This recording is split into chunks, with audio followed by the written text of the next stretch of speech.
Hey guys, in this video we're going to talk about 5 basic movements you can do using a tripod. Tripods are honestly something that the FTF team doesn't use a whole lot, only because our style is heavily focused on incorporating movement, and the tripod allows for the least amount of movement out of all the tools we use. We use our glide cams, our Ronins, and do a lot of handheld work, and that doesn't mean we don't like using tripods. Every tool has a time and place, but for our style, we just prefer other tools. However, tripods have many great uses, and I'll now dive into the 5 basic movements that can be used with them. You have your static shot, the pan, the tilt, the zoom, and the rack focus. First, the static. The static is the easiest shot you'll ever do. Static means that nothing is moving, the camera is still, motionless, static. You'll place your camera on your tripod and not touch it. The movement in your image, if any, is completely 100% your subject. This shot is best used to help the viewer focus on the subject without any distraction. We most frequently use this shot for sit-down interviews, time lapses, wedding ceremonies, or tutorials, and a variety of other types of work. And again, camera angles and movements are used to enhance your story.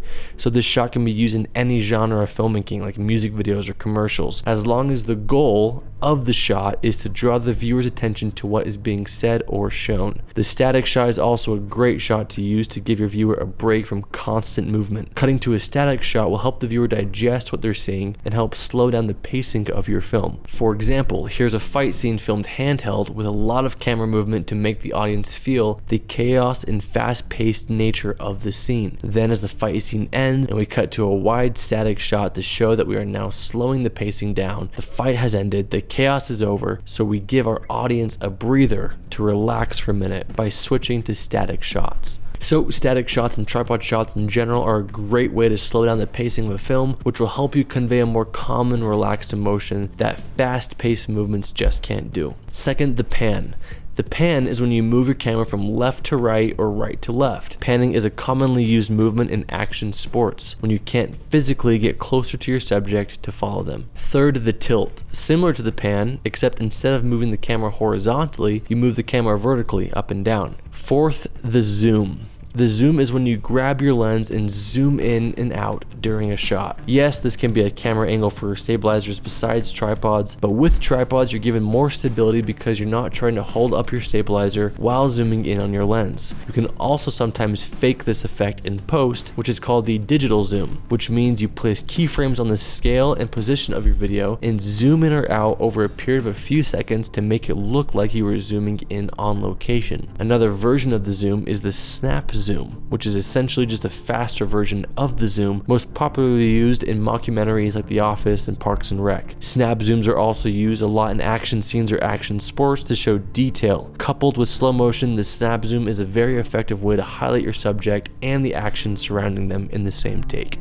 And fifth, the rack focus. The rack focus is when you change the focus of your shot from one subject to another. The rack focus is used when you have 2 different subjects that you want to give importance to in the same shot. You can also use the rack focus when your subject is moving closer or farther away from the camera during the take. This is a great tool to shift the viewer's attention from one thing to the other all in the same shot. We'll talk about manual focus versus autofocus in another video, but having a camera with good autofocus will make it a lot easier to nail the focus every time, as it's much easier to just tap your screen to focus rather than having to perfectly turn your focus wheel to the exact distance. Most Hollywood films are done manually, but they have professional focus pullers whose sole job is to pull focus and nail it every time. But if you're a one-man filming crew shooting run and gun, it's probably best to use autofocus for this move. So there you have our 5 basic tripod camera movements. Now to show you how we'd incorporate them all into a scene, here's all 5 tripod movements used to show you when and how they can be used.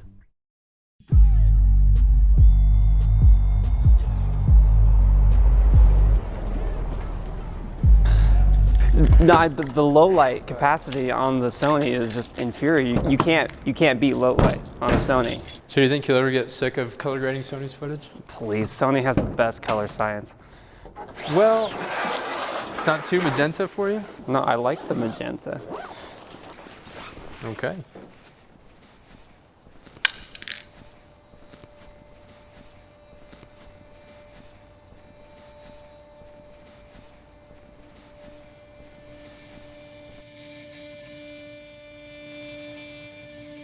Did you switch? What are you talking about? Did you switch from Sony? The 1DX Mark III, it's perfect. I had to, Landon. You leave me no choice. You don't have to do this, Landon. I do. For Sony.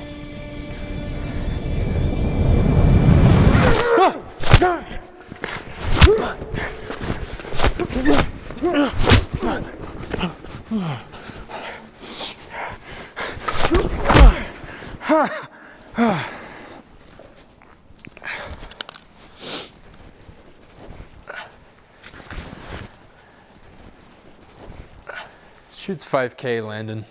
So? Raw.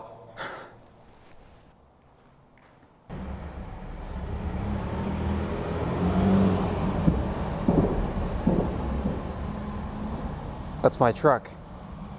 So there you have it. Hope you enjoyed that fun little scene showing how to use tripod movements. As you saw, we used some handheld shots in the middle of that scene to change the pacing to a more intense feeling, and we'll talk about shooting handheld in another video, but for the slower paced parts we stuck to a tripod. And again, because most of the content we shoot is faster paced, we don't use tripods a whole lot, but it is absolutely crucial to have, as there are many times that every filmmaker will need one, if nothing else, for sit down interviews like this. So hopefully now you know better how to use your tripod when the time arises.